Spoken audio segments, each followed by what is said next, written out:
Hey guys, today I'm going to give you my 5 top tips when purchasing sport ATV tyres.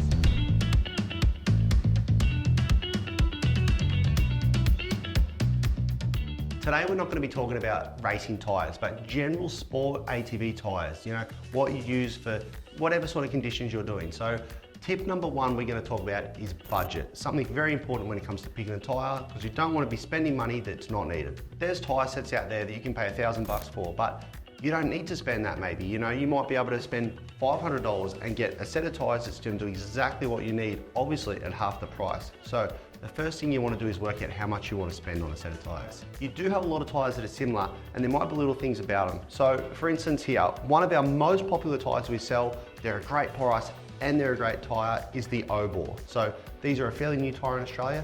We really like them, we get a lot of good feedback from them. If you have a look at the Maxxis Razor underneath, you'll notice that the tread patterns are nearly identical. So people look at it and go, well, they're the same tyre. The thing is, it's the rubber that's different. So you'll find that the Maxxis, the rubber is a lot softer. It will flex and bend a lot more. So, possibly it will wear quicker, but you're gonna get a lot more drive and traction. So depending where you're using it, that might work really well. But the O-Bore might last longer. It's more of a bit of a harder rubber tyre. And it works really well. It'll still give you all the hookup you need and everything, but you'll get a longer lasting out of a tyre like that. With the tyre pricing, it does vary. They start around $110 and work their way up to over $200 per tyre. But the thing is, you do get what you pay for. So some people just want a tyre that they don't even care about. They just want a tyre, they just want rubber on the rim. So just something that'll turn and burn, where some other guys are doing a lot of high speed, like you wouldn't go putting a cheap quality tyre on an ATV that you're constantly doing a lot of high speed dirt roads and stuff, sitting on 120 k's an hour, because you won't have the stability and the strength of the tyre. So there is little things like that to think about when choosing a tyre as well. Tip number 2, we're going to talk about sizing. Majority of sport ATVs come with 21 by 710 fronts, 20 by 11 9 rears, but you can change these sizes if you want to. So I always suggest matching them up correctly front and back. So if you're doing a lot of sand riding, mud riding, real rough terrain somewhere out in the desert, you might, have a lot of rough stuff, or you want more top speed, you might go to a bigger tyre. So you might go up to a 21-inch rear tyre, but then you'd want to go to a 22-inch front tyre. So we are going to do another video where we talk about sizing for motocross, and then sizing if you were racing, desert racing as well, because you're going completely different ends of the scale with your sizes. So my preference is always try and stick with the standard sizing, because most people are just using them for the sort of use that the sport ATV was designed for. We do actually get people asking us with the sport ATV, whether you can put front tyres on rears and rears on fronts.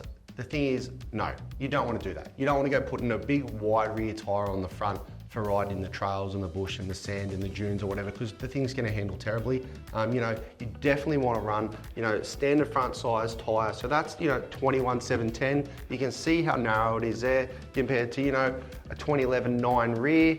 Obviously, that's a rear tyre. So there is quite a difference. You don't want to go trying to switch them around, even though people do ask us that question sometimes. Tip number 3 on our sport ATV tyre journey here today, we're going to choose tread pattern and design. So I've got a few options here to show you. We're going to start with the Maxxis. So as you can see, they run quite a square knob on them.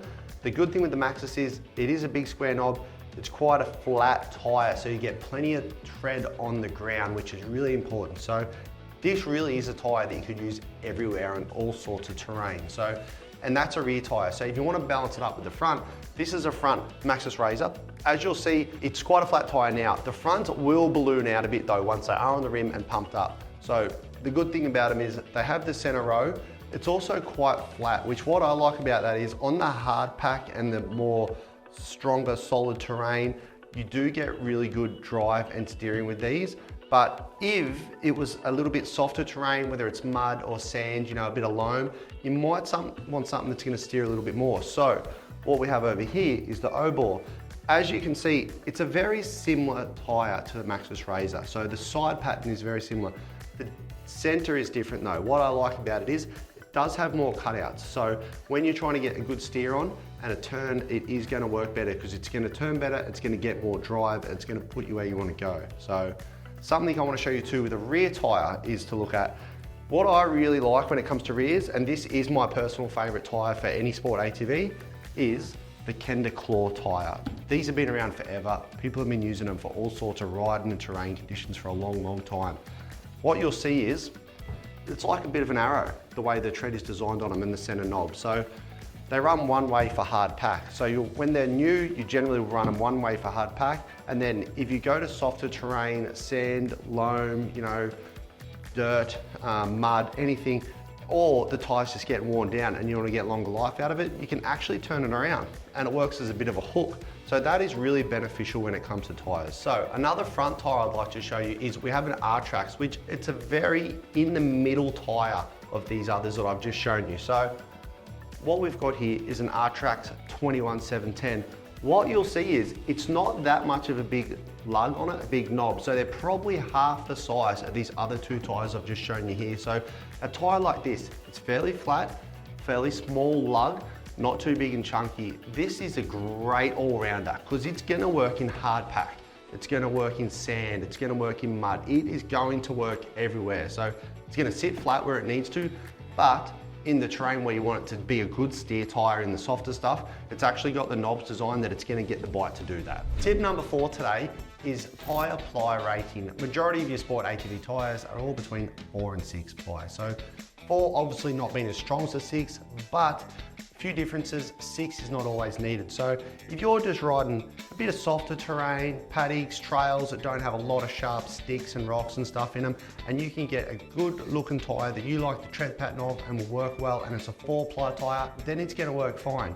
If you're doing, a lot of hard, rough terrain, sticks, shale, logs, rocks, a lot of that stuff, you will want to go a 6 ply tyre. So the other thing is you have to know a 6 ply generally is a stiffer tyre as well. But again, you can also adjust your stiffness of a tyre by using different tyre pressures. So you don't need to spend the big dollars on 6 ply tyres just because you think they're the best. You will get away with a 4 ply tyre on just about most instances. And a lot of companies will offer a 4 and 6 ply option as well. It doesn't matter whether it's a 4 or 6 ply tyre, you still can get punches. So what a lot of people do is they ask us whether you can run a tube.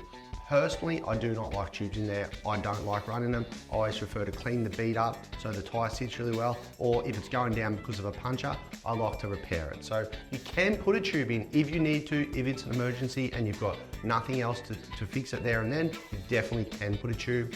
As I said, I don't recommend it for long time use. So, if you check out the link below, we do actually sell a lot of tyre repair kits. We've got a large range of puncture kits and plugs that you can use on the go as well. Tip number 5 is purchasing your tyres. You want to buy your tyres from a reputable tyre brand and supplier. So obviously here at ATVstore, we're an Australian owned company based on the Gold Coast. We carry all our tyres in stock. So you go on our website, you'll see all the tyres we have. We carry them in stock. We do our best to keep a large range and keep all the sizes. We also work with a lot of the manufacturers and suppliers so that if we ever do have a tyre warranty issue, we can sort that out for you straight away. We want to keep everyone on the track and on the trails and using their sport ATV as much as possible. So if you need a hand picking a tyre, we hope this video does help you. Please feel free to reach out if you need a hand at all, and we'll do our best to help you out. Don't forget, we offer same-day dispatch if tyres are ordered before 2 p.m. that day. We also offer free shipping Australia-wide on all of our ATV tyres. So we hope you've liked this video. If you could please like, subscribe, and even leave a comment on other videos you'd like to see us do, and we'll do our best to get to them.